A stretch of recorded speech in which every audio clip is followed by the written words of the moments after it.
Hello बच्चों, let's see the question. कह रहा है कि the order of stability of carbocations is 3 2 1, मतलब 3 डिग्री 2 डिग्री 1 डिग्री। रीजन कहता है कि carbon atom in carbocation is in sp3 state of hybridisation. तो देखिए बेटा, कभी भी कार्बोकेटाइन की हाइब्रिडेशन sp3 तो हो ही नहीं सकती। जैसे मान लीजिए कोई कार्बोकेटाइन है, हम ये मान लेते हैं, ठीक है। तो ये मेरा CH3 पॉजिटिव कार्बोकेटाइन है। तो आप एक चीज देखिए, इस पे क्या लगे हुए हैं, 3 सिग्मा बॉन्ड लगे हुए हैं हाइड्रोजन के साथ। और हमें पता है कि हाइब्रिडेशन नंबर क्या होता है, number of sigma bond plus lone pair तो यहाँ पे है ही नहीं। सिर्फ 3 सिग्मा बॉन्ड है, और 3 सिग्मा बॉन्ड का मतलब है हाइब्रिडेशन होगी sp2 ना कि sp3। तो इसका मतलब स्टेटमेंट हमारी वैसे ही इनकरेक्ट हो गई। अब बात करते हैं पहली स्टेटमेंट की कि the order of stability of carbocations is 3 2 1।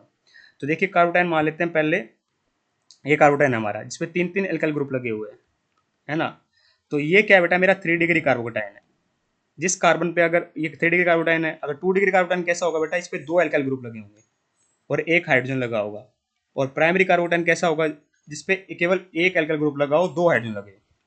एक चीज होती है बेटा, कार्बोकेटाइन के नेक्स्ट कार्बन पे कितने हाइड्रोजन है। तो यहाँ पे बेटा तीन तीन तीन छह तीन नौ, मतलब 9 अल्फा हाइड्रोजन है। तो जितने ज्यादा नंबर ऑफ अल्फा हाइड्रोजन होता है बेटा, उतना ज्यादा स्टेबल होता है। और स्टेबल होता कैसे है, स्टेबल होता है बेटा बाय हाइपर कंजुगेशन इफेक्ट। यहाँ पे क्या बेटा, 3 और 3 6 अल्फा हाइड्रोजन है।